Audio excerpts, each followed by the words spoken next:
Hey everybody, Jeff Miller here from Target Test Prep. I'm the head of GRE instruction. In today's video, we're going to do a guide to the shorter GRE. I know it's been out for a little bit of time, but I'm sure you may have questions about the format and how it differs and is the same to the older version of the GRE. So let's get started.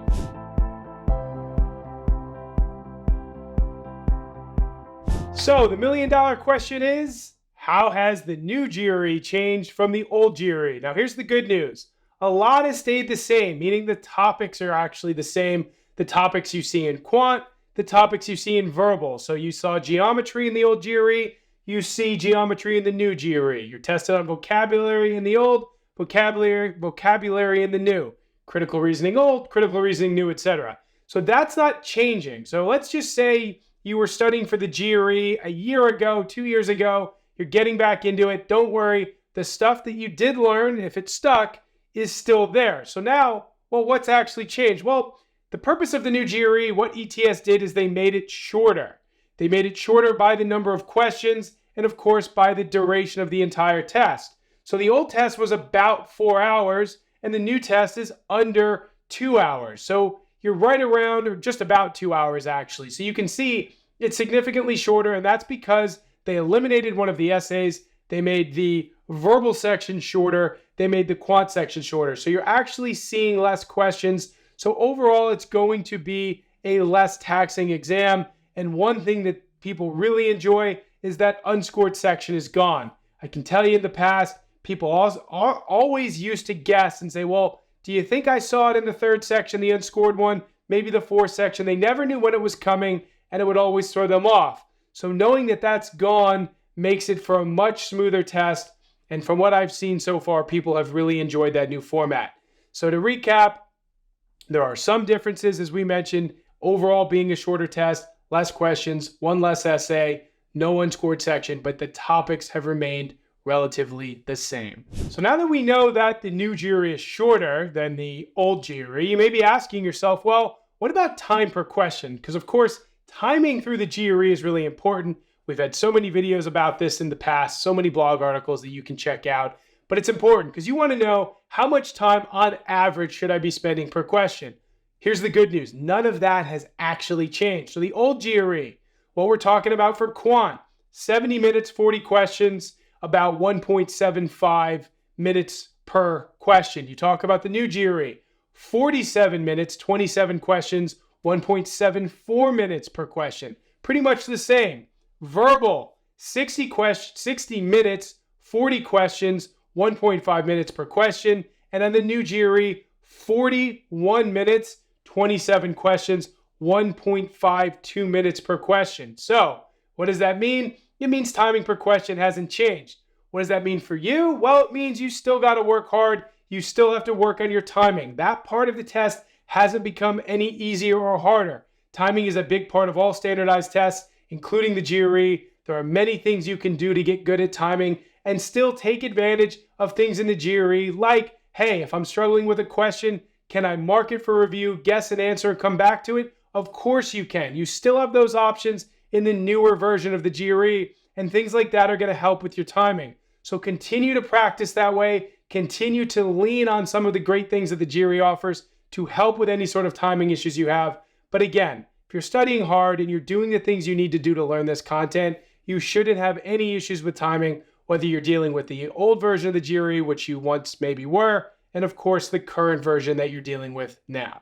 All right, so you also might be wondering, are the GRE scores changing? The scores are not. That's really great for you in admissions, because let's say you have an old score. Let's say you took one when you were a senior in college, and it's 3 years later, and you're like, you know what? I want to see if I can improve my score. Well, now you have an apples to apples comparison with the old score and the new score. And how you're sending the scores to schools also doesn't change. You're sending, you can use score select, you can do the most recent score, any score, or all scores. You have all of those options at your disposal, whether you're doing the old GRE or using those scores or the new. One cool thing is the score reports will be available a little bit sooner, closer from 8 to 10 days into your account, which in the past, it was closer to the 21 or closer to the 10 to 15 day mark. So this will give you a little bit more room. Let's say if you want to take the GRE, see how you do, or have that official score ready for the admissions deadline, meaning you could probably take it a little closer to the admissions deadline than you could have before. But in general, scores are staying the same. How you're setting the scores stays the same. It's just you're receiving your official score report a little bit sooner for the new GRE. Now let's talk a little bit about prep materials for the new GRE. I get this question often. Is your course built for the new GRE? Now, what do I tell those students? I'll say the same thing to them that I'll say to you right now.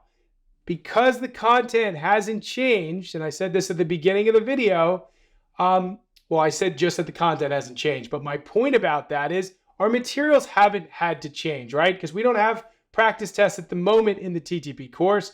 We have a full course, though, of quant and verbal content, and we suggest taking the ETS practice exams. Why am I saying this? Because not a lot had to change within the parameters of our course because we're not teaching you any different content. So don't go into studying the GRE thinking that anything but the way you take practice tests has to change. You still need to know data interpretation, combinations, probability, geometry, number properties. All of that is the same. So the core principles of what you're learning has not dramatically shifted with the new GRE, and thus not many content changes, or really any, had to be made with your test prep materials. Finally, the million-dollar question, is the shorter GRE easier? Now, I guess it's not quite a million-dollar question because if you have to take the GRE, this is your only option. It's not like you can pick and choose what you take. But I do think in some ways you can say it's easier in real time on test day. Why? Because it's shorter. You're dealing with a 2-hour test versus almost a 4-hour test. You are not having to deal with the uncertainty of when you're going to see the unscored section because there isn't one. You're not going to have to deal with the extra essay with the shorter GRE. So those aspects make it easier. It's less of a marathon. That's great. But how you prepare, the topics that you see, as I've said many times in today's video, it's not changing. So the preparation isn't necessarily going to be any easier. It's still going to span over the same amount of time. You're still going to have to learn the same stuff. But when it comes to actually taking the test, I think that process is easier. So like I said, look, study hard, learn your stuff, practice well. You can crush this new GRE. Yes, it'll feel better that it's shorter, but either way, if you do the right things in your preparation, good things will happen to you on test day. I had a blast today talking about the new GRE. I hope you enjoyed learning about some of the ins and outs of the test and how it compares to the old classic version of the GRE. If you liked the video, please subscribe to our channel. More videos will be coming.